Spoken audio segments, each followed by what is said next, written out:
బెజవాడలోని వరద ముంచెత్తినటువంటి ప్రాంతాల్లో జనసేనకు సంబంధించినటువంటి కార్యకర్తలు అలాగే జనసేన వీర మహిళలు ఇక్కడ సహాయక కార్యక్రమాల్లో పాల్గొని ఇక్కడ ఎంతో మంది వరద బాధితులకి వీరు ఆహారం పంపిణీ చేస్తున్నటువంటి నేపథ్యంలోనే ప్రస్తుతం మనతో పాటు జనసేనకు సంబంధించినటువంటి వీర మహిళలు ఉన్నారు. వారితోటి మాట్లాడి అసలు వారు ఏ ఏ ప్రాంతాల్లో రెస్క్యూ చేశారు, అక్కడ ఎంతమందికి ఆహారాన్ని సప్లై చేశారు అనేది మనం తెలుసుకునేటువంటి ప్రయత్నం అయితే చేద్దాం. హాయ్ అండి, ఎక్కడి నుంచి వస్తున్నారు? మాది ఇబ్రహీంపట్నం మండలం అండి, మైలవరం నియోజకవర్గం, తుమ్మలపాలెం. మొత్తం అందరూ కూడా తూర్పుగోదావరి జిల్లా నుండి వచ్చారండి. స్టేట్ సెక్రటరీ గంటా స్వరూప్ గారు, రీజనల్ కోఆర్డినేటర్ కడలీశ్వరి గారి ఆధ్వర్యంలో ఈ రోజు మైలవరం నియోజకవర్గం పైడూరపాడుకి నిత్యావసర సరుకులు పంపిణీకి తీసుకుని వెళ్తున్నామండి. ఇప్పటి వరకు ఎంతమందికి నిత్యావసర వస్తువులను సరఫరా చేశారు? అంటే వందల మందికి కాదండి, వేల మందికి ఆహారం కానివ్వండి, దుప్పట్లు కానివ్వండి. అదేవిధంగా మా తుమ్మలపాలెం గ్రామంలో కూడా చాలా వరద బాధితులు, గంగపుత్రులు చాలా మందికి ఎఫెక్ట్ అయిందండి. వాళ్ళందరికీ కూడా నిత్యం ఏదో ఒకటి అందిస్తూనే ఉన్నాం. నిత్యావసర సరుకులు కానివ్వండి లేదా భోజనం కానివ్వండి, వారికి ఏదైతే నీడ్ ఉందో అది అందిస్తూనే ఉన్నాము. అదేవిధంగా అదే క్రమంలో నిన్న కూడా గుంటూరు జిల్లా నుండి బండెడ్డి రవి గారు రావడం జరిగింది. వారి ఆధ్వర్యంలో తుమ్మలపాలెంలో ఒక 500 మందికి, అదేవిధంగా కాచవరం, కేతనకొండ ఆ ప్రాంతాల్లో కూడా ఫుడ్ డిస్ట్రిబ్యూట్ చేసామండి. రోడ్డు పక్కన టెంట్లు వేసుకుని మైలవరం నియోజకవర్గం లోపల వరకు ఎవరు వచ్చినా సరే విజయవాడ వరకు వస్తున్నారు, వెళ్ళిపోతా ఉన్నారు. కానీ తెలియట్లేదు పలానా చోట ఈ మైలవరం నియోజకవర్గం లోపల ప్రాంతాల్లో ఇట్లా కట్టలు తెగిపోయి చాలా ఇబ్బంది పడుతున్నారు, తాగడానికి కూడా నీళ్ళు లేక అని చెప్పేసి తెలియక చాలా మంది ఉంటే మా సోదరి మండలు ఫోన్ చేయడం జరిగింది. ఇట్లా మీ ఏరియాకి మేము కూడా వస్తాము, మేము కూడా చేస్తామని చెప్పేసి మరి గంటా స్వరూప గారు పెద్ద మనసుతో ఇక్కడ వరకు రావటం, వీరికి నిత్యావసర సరుకులు పంపిణీ చేయడం కూడా జరుగుతుందండి. ఈ రోజు ఏ నిత్యావసర వస్తువులను పంపిణీ చేస్తున్నారండి మీరు?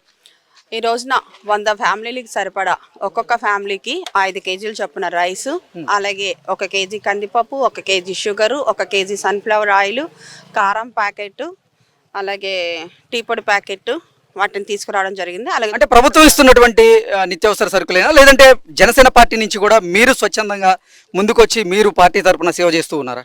ప్రభుత్వం ఇచ్చే సరుకులు అయితే ప్రభుత్వ అధికారులు వచ్చి ఇస్తారండి, గవర్నమెంట్ లో ఉన్నటువంటి అధికారులు ఇస్తారు. ఇది మాకు మేము స్వచ్ఛందంగా చేస్తున్నటువంటి కార్యక్రమం. ఇది జనసేన పార్టీ ఈ రోజున అధికారంలో ఉండొచ్చు, కానీ గత 10 సంవత్సరాలుగా జనసేన పార్టీ ప్రతిపక్ష పాత్రే పోషించింది. ప్రతిపక్ష పాత్ర పోషించినప్పుడు కూడా జనసేన పార్టీ ఆధ్వర్యంలో అనేక సేవా కార్యక్రమాలు జరిగినాయి. తిత్లీ తుఫాన్ అప్పుడు కావచ్చు, హుద్హుద్ తుఫాన్ అప్పుడు కావచ్చు, అలాగే ఈ రోజున వరదల నేపథ్యం కావచ్చు, ఎప్పుడూ కూడా ఎక్కడన్నా ఏదైనా సహాయం ఉన్నది అంటే కనుక ముందుండేది జనసేన పార్టీయేనండి. ఈ రోజున అంటే ఉప ముఖ్యమంత్రి గారు అలాగే జనసేనాని పవన్ కళ్యాణ్ గారు అసలు విజయవాడని వరదలు ముంచెత్తినటువంటి నేపథ్యంలో అసలు వరద ప్రభావిత ప్రాంతాల్లో ఆయన పర్యటించలేదు అనేటువంటి ఆరోపణలు చేస్తూ ఉన్నారు విపక్ష నేతలు. దాని మీద మీరేమంటారు? పవన్ కళ్యాణ్ గారు ఒక సునామీ అండి. ఎందుకంటే ఆయన కనుక బయటకు వచ్చారు అంటే జనాలు మేము కష్టాల్లో ఉన్నామా లేకపోతే మేము బాధల్లో ఉన్నామా అని చూడరు. మా కోసం పవన్ కళ్యాణ్ గారు వచ్చేసారు అనేటువంటి అభిమానంతో ఆయన చుట్టుముట్టేస్తూ ఉంటారు. దానివల్ల భద్రతా చర్యల వలన ఇబ్బందులు కలగడం కానీ, లేకపోతే ఇక్కడ పాల్గొన్నటువంటి అనేక శానిటేషన్ సిబ్బంది కావచ్చు, మున్సిపల్ సిబ్బంది కావచ్చు, రెవెన్యూ సిబ్బంది కావచ్చు, పోలీసులు కావచ్చు, వీళ్ళు చేస్తున్నటువంటి సహాయ కార్యక్రమాలకి ఆటంకం ఏర్పడుతుంది అనేటువంటి ఉద్దేశంతో ఆయన బయటికి రావట్లేదు. కానీ ఆయన క్యాంప్ ఆఫీసులో కూర్చుని అనునిత్యం కూడా ప్రతి విషయాన్ని కూడా, ప్రతి మైన్యూట్ విషయాన్ని కూడా మానిటర్ చేస్తూ ఉన్నారు. దాన్ని విపక్ష నేతలు ఏంటంటే సరిగా గమనించుకోలేక, అంటే మొన్నటిదాకా అధికారంతో కళ్ళు మూసుకుపోయి ఉన్నారు కదా, నా కళ్ళు ఇంకా తెరుచుకోలేదు అనమాట. ఆ మూసుకుపోయినటువంటి కళ్ళుతోటి సగం చూస్తూ ఉన్నారు కాబట్టి వాళ్ళు ఆ విధంగా మాట్లాడుతూ ఉన్నారు. వాటికి వాళ్ళ నోటికి హద్దు లేదు. కానీ పవన్ కళ్యాణ్ గారు కనుక మీరు గమనిస్తే 2 కోట్ల రూపాయలు సీఎం రిలీఫ్ ఫండ్కి, అలాగే 4 కోట్ల రూపాయలు అంటే ఒక్కొక్క పంచాయతీకి 1,00,000 రూపాయలు చొప్పున 4 కోట్ల రూపాయలు కేటాయించారు. మరి 5 సంవత్సరాల పాటు అధికారాన్ని అనుభవించినటువంటి మంత్రులు కానీ, ఎమ్మెల్యేలు కానీ, ఆఖరికి మన రాష్ట్రానికి చేసినటువంటి మాజీ ముఖ్యమంత్రి జగన్మోహన్ రెడ్డి కానీ ఈ రోజున ఈ వరద సహాయ నిమిత్తం కోసం ఒక్క రూపాయన్నా ప్రకటించారా అని చెప్పేసి మేము అడుగుతున్నాం. ఓకే, మీరు సహాయ కార్యక్రమాల కోసం ఇప్పుడు వరద ముంపు ప్రాంతాల్లో మీరు పర్యటన చేస్తున్నారు కదా, వరద బాధితులు అసలు ఏమంటున్నారు, ప్రభుత్వం గురించి ఏం చెప్తున్నారు?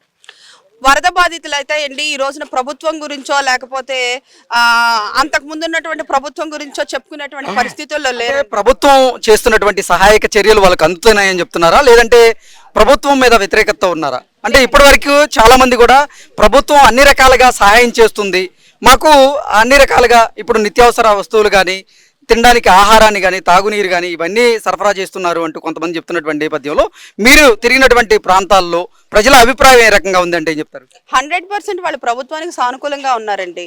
ఎందుకంటే ఈ రోజున వర్షంలో కూడా లోతట్టు ప్రాంతాల్లో కూడా అంటే ఆల్మోస్ట్ గొంతు వరకు మునిగిపోతున్నటువంటి ప్రాంతాలకు కూడా సహాయ శిబిరాలకు సంబంధించినటువంటి వెళ్ళి వాళ్ళని సహాయ శిబిరాలకు తరలించేటువంటి ప్రయత్నం కావచ్చు, పునరావాసాల్లోకి తీసుకొచ్చే ప్రయత్నం కావచ్చు, వారు వచ్చిన దగ్గర నుంచి వాళ్ళకి ఫుడ్ దగ్గర నుంచి అకామిడేషన్ వరకు ఈ రోజు వరకు కూడా ప్రభుత్వం ఏ విషయంలోనూ వైఫల్యం చెందలేదండి. ప్రతి చిన్న విషయాన్ని కూడా చాలా జాగ్రత్తగా పరిశీలించి వారు తగు జాగ్రత్తలు తీసుకుంటున్నారు. అదే విషయం పబ్లిక్ కూడా మేము సహాయం చేస్తూ ఉంటే పబ్లిక్ కూడా ప్రభుత్వం చేస్తున్నటువంటి కార్యక్రమాల పట్ల కూడా ఎంతో కృతజ్ఞతాభావంతో ఉన్నారు. ఎక్కడా కూడా వ్యతిరేకత లేదు. కేవలం జగన్మోహన్ రెడ్డి అనే వ్యక్తి మాత్రమే అతను ఒక్కొక్క వ్యక్తికి ఒక్కొక్క పేరు ఉంటుంది. ఆయన మాత్రం శవాల ముఖ్యమంత్రి అని చెప్పేసి ఆయనకు ఒక పేరు అయితే స్థిరపడిపోయింది. ఎక్కడ శవం ఉంటే అక్కడ వాలిపోతూ ఉంటాడు. కాబట్టి ఆ మనిషి మాత్రమే వెళ్ళి మీకు అందుతుందా అని ప్రజలను అడుగుతున్నాడండి. ప్రజలు కూడా మాకు అందుతుందని చెప్తున్నాడు.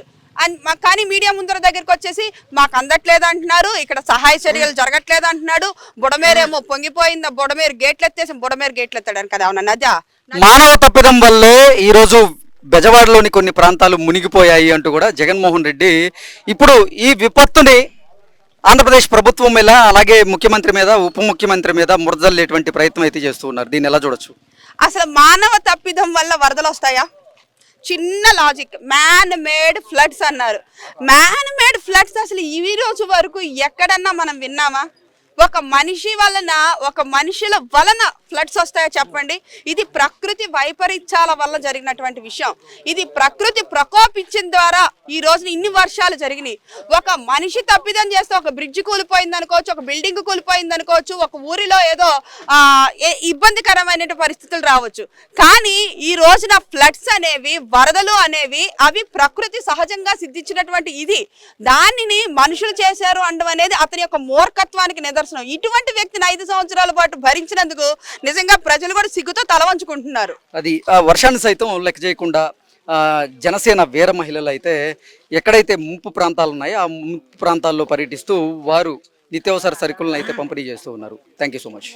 బుడమేరు పొంగి బుడమేరుకి కొన్ని చోట్ల గండిపడడం వల్ల బెజవాడలోని కొన్ని ప్రాంతాలు ఈ వరద నీటితో ముంపుకు గురైనటువంటి నేపథ్యంలోనే ఇప్పుడు అసలు బుడమేరు పొంగడానికి కారణం ఆంధ్రప్రదేశ్ ముఖ్యమంత్రి చంద్రబాబు నాయుడు అని జగన్మోహన్ రెడ్డి ఆయన మీద కొన్ని ఆరోపణలు చేస్తూ చంద్రబాబు మీద జగన్మోహన్ రెడ్డి బురద జల్లేటువంటి ప్రయత్నం చేస్తున్నటువంటి నేపథ్యంలో అసలు బుడమేరు ఎక్కడైతే స్టార్ట్ అవుతుందో అక్కడికి దగ్గరలో మనం ఉన్నాం.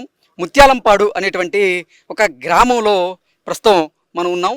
ఈ గ్రామం యొక్క కొంతమంది స్థానికులు మన దగ్గర ఉన్నారు. అసలు ఈ బుడమేరు ఎక్కడ స్టార్ట్ అవుతుంది, నిజంగా ఈ బుడమేరు గేట్లు ఎత్తడం వల్లే ఇప్పుడు బెజవాడలోని కొన్ని ప్రాంతాలు మునిగాయా, అసలు కృష్ణానదికి సంబంధించినటువంటి వరద నీరు ఏదైతే ఉందో అది బుడమేరులో కలిసే అవకాశం ఉందా లేదా అనేది మనం ఇప్పుడు తెలుసుకునేటువంటి ప్రయత్నం అయితే చేద్దాం. ప్రస్తుతం ఈ ముత్యాలంపాడుకి సంబంధించినటువంటి గ్రామస్తులు మనతో ఉన్నారు, వాళ్ళతో మాట్లాడేటువంటి ప్రయత్నం అయితే చేద్దాం. పెద్దాయన మీరు చెప్పండి, ఇక్కడ బుడమేరు పొంగిపడడం వల్ల అలాగే బుడమేరు గేట్లు ఎత్తేయడం వల్ల బెజవాడలోని కొన్ని ప్రాంతాలు మునిగిపోయాయి అంటూ కూడా జగన్మోహన్ రెడ్డి చంద్రబాబు నాయుడు మీద బురద జల్లేటువంటి ప్రయత్నం అయితే చేస్తూ ఉన్నారు. ఏంటి నిజంగా బుడమేరు గేట్టెట్టడం వల్లే అక్కడ ఈ పరిస్థితి ఏర్పడిందా అంటే ఏం చెప్తారు? యాక్చువల్గా బుడమేరు ఇది రావటం అనేది స్టార్టింగ్ ఈ మైలవరం పైనుంచి ఏకొండూరు దగ్గర నుంచి వస్తుంది, ఇంకా పైనుంచి కూడా వస్తుంది, కానీ మెయిన్ మాత్రం ఇక్కడ నుంచి స్టార్ట్ అవుతుంది. ఇక్కడ 2 వాగులు వస్తాయి. ఇది రెడ్డిగూడ నుంచి వచ్చేది కోతుల వాగను, ఇటు నుంచి వచ్చేది బుడమేరు అని 2 కలిసేసి ఇక్కడ నుంచి బాగా పెద్దగా ఎక్కువ అవుతుంది అనమాట. యాక్చువల్గా 9-10 వేలు వస్తే మాక్సిమం ఎక్కువ క్యూసెక్లు వచ్చేది ఇంతకుముందు. ఇవాళ అదే 30,000 వచ్చింది, 30,000 క్యూసెక్లు వచ్చింది వాడి వల్ల ఫ్లడ్ వచ్చేటప్పుడు. అందు గురించే ఇంత మా ఊర్లో ఇవన్నీ కూడా మునిగిపోవడానికి కారణమైంది.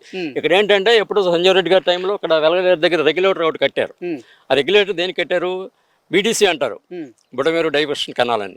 అది వచ్చేసేసి వెళ్ళి పెర్రీ దగ్గర వెళ్ళి కృష్ణానదిలో కలుస్తుంది. అది ఇక్కడ లాకులు దించేసి ఉంటే ఇక్కడ ఫ్లడ్ ఎక్కువ వచ్చినప్పుడు ఒక లెవెల్ మెయింటైన్ చేస్తారు, 10 అడుగులు ఎంతో మెయింటైన్ చేసేసి ఆ లెవెల్కి వచ్చిన తర్వాత అప్పుడు గేట్లు లేపుతారు పైకి.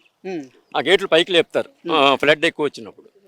అప్పుడు లేపినప్పుడు ఏంటంటే మనకి వచ్చేసేసి ఇటు వైఎస్ఆర్ కాలనీ, రాజరాజేశ్వరిపేట, సింగనగరు, పాయికపురం ఈ ఎఫెక్టెడ్ ఏరియా అంతా బాగా పడుతుంది. ఇంకా ఎక్కువ వస్తే మాత్రం 1 టౌన్లో కూడా పాల ఫ్యాక్టరీ 1 టౌన్లో అటు కూడా వెళ్తాయి. ఓకే, అంటే అసలు ఈ కృష్ణా నీటికి సంబంధించినటువంటి వరద ఈ బుడమేరు కాలువలో కానీ వాగులో కానీ కలిసేటువంటి పరిస్థితి ఉందా అంటే ఏం చెప్తారు? అస్సలు లేదు అటు. కృష్ణా నది ఇటు పై ఇది ఎగవ, ఇది ఎగువ ఎప్లాండ్. ఇది కృష్ణా నది రావాలంటే అక్కడి నుంచి ఇక్కడ రావాలంటే దాదాపు 100 అడుగులు ఉంటుంది. అసలు వచ్చే పరిస్థితి లేదు. ఇక్కడి నుంచే వెళ్తా ఉంటది, కృష్ణా నదిలో కలుస్తూ ఉంటది వెళ్ళి. మనకి ఫెర్రీ దగ్గర ఉంది, మన కృష్ణా కెనాల్ ఉంది కదా, ఇప్పుడు కూలింగ్ వాటర్ కెనాల్ ఉంది కదా, అది వెళ్ళేసేసి థర్మల్ వేస్ట్ వాటర్ ఇవి అన్ని కలిసేసేసి ఫెర్రీ దగ్గర దాంట్లో కలుస్తుంది కృష్ణా నదిలో. అంతే తప్పితే కృష్ణా వాటర్ ఇటు పైకి ఎగకు రావడం అనేది ఎక్కడ లేదు. అది మరి తెలిసి తెలియక మాట్లాడటం అటువంటి వాళ్ళు. అంటే జగన్మోహన్ రెడ్డి కావాలనే చంద్రబాబు గారి మీద బురద జల్లేటువంటి ప్రయత్నం అనుకోవచ్చు మనం ఇది. అంతే కదా, మరి ఆయనకి ఎక్కడ ఉందో బుడమేరు రెగ్యులేటర్ ఎక్కడ ఉందో ఏంటో తెలియదు. ఇక్కడ వెళ్ళలేదు దగ్గర రెగ్యులేటర్ ఉంది. ఇది లేకపోతే మరి దాంట్లో కృష్ణానదిలో చంద్రబాబు గారి పట్టడం ఏంటి, దీనివల్ల పట్టడం అదంతా తెలిసి తెలియక మాట్లాడటం. చంద్రబాబు గారి నివాసం కరకట మీద ఉంది. ఈ కృష్ణా వరద నీరు ఆ చంద్రబాబు గారి నివాసాన్ని ఎక్కడ ముంచెత్తుద్దని బుడమేరు గేట్లు తీశారు అంటూ జగన్మోహన్ రెడ్డి చెప్పడం అసత్యమే అని మనం భావించవచ్చు. అసలు కృష్ణా అనేది లక్షలు క్యూసెక్లు కిందకి వదులుతా ఉంటే బుడమేరు వచ్చి 30,000 వచ్చింది. దానికి సంబంధం ఉంది అసలుకి. అసలు ఆ పొరపాటున అది అసలు తెలియక మాట్లాడటం, అది అజ్ఞానంతో మాట్లాడటమేనండి. అది అంతకుమించి ఏం లేదు అసలు. ఓకే, బుడమేరు మొదటి నుంచి కూడా ఈ ప్రాంతాలు అంటే బుడమేరుకు సంబంధించి వరద నీరు ఈ ప్రాంతాలని గతం నుంచే ముంచెత్తాయి కదా, మరి జగన్మోహన్ రెడ్డి ఈ ప్రాంతాల్లో జగనన్న కాలనీలను ఎందుకు నిర్మించినట్లు అంటారు? ఇక్కడ కొంతమంది వాళ్ళ నాయకుల కోసం స్వలాభం కోసం తీసుకుని పెట్టారండి. ఇక్కడ వాళ్ళ ల్యాండ్స్ ఏదైనా ఉంటే మంచి రేట్స్ వస్తాయి. యాక్చువల్గా 45 లక్షలు ఇచ్చారు. అంత రేటు లేదు ఆ లోపల, దానికి దారి తెన్ను అంత లేదు. మంచి రేటుకి వస్తుంది కదా అని వాళ్ళ స్వలాభం కోసం ఇచ్చారు, అంతే తప్పితే అసలు ఇటు నుంచేమో బుడమేరు వెళ్తుంది, అటు నుంచేమో కొండూరు నుంచి పులివాగ వస్తుంది. 2 కలిసే ప్లేసు ఈ లోపల ఇది పెట్టారు జగనన్న కాలనీ. అది ఎట్లా ఇదవుతుంది, దానికి అప్పుడు కూడా 4-5 అడుగులు మెరక దోలారు. ఓకే, మొదటి రోజు వరద ఉధృతి ఎలా ఉంది అసలు ఇక్కడ? మొదటి రోజు బాగానే ఎక్కువ వచ్చింది. తర్వాత రోజున పైన గళ్ళు బండి, ఈ బుడమేరికి గళ్ళు పడేసేసి ఇటు మా ఊరి మీదకి వచ్చేసేసి చెరువు నిండి ఇటు పొరిలేసేసి ఇదంతా దీని మీద ఇంత లోతు వచ్చింది. ఇక్కడ ఓకే, మీ ఊరికి సమీపంలో ఉన్న బుడమేరు దగ్గర ఎక్కడ గండి పడింది? అక్కడ ఇప్పుడు గండి పూర్తి చేశారా? ఊరు మీదకి వస్తుంది. పెల్టూరు పెద్ద చెరువు అని ఉంది, వెస్ట్ ట్యాంక్ అని. ఆ ట్యాంక్ చెరువు గండిపడి దాని పక్కన బుడమేరు కూడా గండిపడి 300-400 మీటర్లు గండిపడి పెద్ద పెద్ద గళ్ళు పడినాయి అక్కడ. ఇప్పుడు వెళ్ళే పరిస్థితి లేదు. పొలాలు కూడా ఇంకంతా ముంపులోనే ఉన్నాయి, ఇది ఎట్లాగానే ఉన్నాయి. ఓకే, మీకు రాష్ట్ర ప్రభుత్వం మొదటి రోజు నుంచి ఇక్కడ సహాయక చర్యలు ముమ్మరంగా చేపడుతుంది. మీకు కావాల్సినటువంటి ఆహారాన్ని అలాగే తాగునీటి సమస్యలను కూడా వాళ్ళు తీర్చేటువంటి ప్రక్రియ ప్రారంభించారు. మీకు అందిందా అన్ని? వస్తున్నాయండి. మేము డైలీ ఎమ్మెల్యే గారితో టచ్లో ఉంటున్నాము. ఆయన ద్వారా కూడా మాకు ఏంటి ప్రభుత్వం ఎలా స్పందిస్తుంది? ప్రభుత్వం మాకు బాగానే స్పందిస్తుంది. మన కూడా వెస్ట్ లోనే వచ్చారు, ఎంఆర్ఓ ఆఫీస్ వాళ్ళు కూడా వచ్చారు కొంతమంది. మాకు కావాల్సినవి చూస్తానే ఉన్నారు. కాకపోతే ఏంటంటే ఇక ఈ ఎఫెక్ట్ ఇప్పుడు దాకా ఊళ్ళో నిన్నటి నుంచి ఊళ్ళోకి రావడానికి కూడా నిన్నటి నుంచే కొంచెం ఇదిగా ఉంది. అప్పటి వరకు ఎవరు వచ్చే పరిస్థితి కూడా లేదు. మొన్న పేషెంట్లను తీసుకెళ్ళాం కొండూరు, ఇన్ని ఊళ్ళో కూడా వచ్చే పరిస్థితి లేక అక్కడే ఆత్కూరులోనే పడుకున్నారు ఆ నైట్ అంతా కూడా. అంటే ఆ రోజు నుంచి కూడా అసలు టెక్నాలజీని ఉపయోగించి చంద్రబాబు గారు అలాగే ఆంధ్రప్రదేశ్ ప్రభుత్వం కూడా డ్రోన్ల సదుపాయంతో ఇక్కడ ఆహారాన్ని పంపిణీ చేసింది, అలాగే మందుల పంపిణీ కూడా చేసింది కదా, మీకు అందాయని? అంటే అంత ఇది లేదు మాకు. ఒక్క రోజు మాత్రం బాగా ప్రాబ్లం అయింది.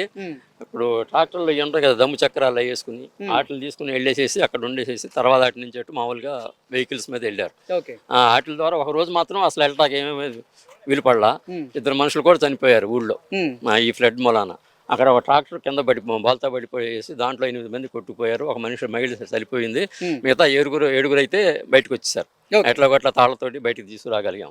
ఒక మనిషి అయితే ఒక ఆడ మనిషి కొట్టుకుపోయింది. అట్లానే ఊళ్ళో కూడా ఒక మనిషి చనిపోయాడు ఈ ఫ్లడ్ వచ్చి దీని గురించి. అది పరిస్థితి. ఓకే పెద్దయినా, అయితే ప్రభుత్వం నుంచి అయితే అన్ని సహాయ కార్యక్రమాలు మీకు అంతానే ఉన్నాయి, ప్రాబ్లం ఏం లేదు. ఎమ్మెల్యే గారితో కూడా డైలీ టచ్లోనే ఉన్నాం.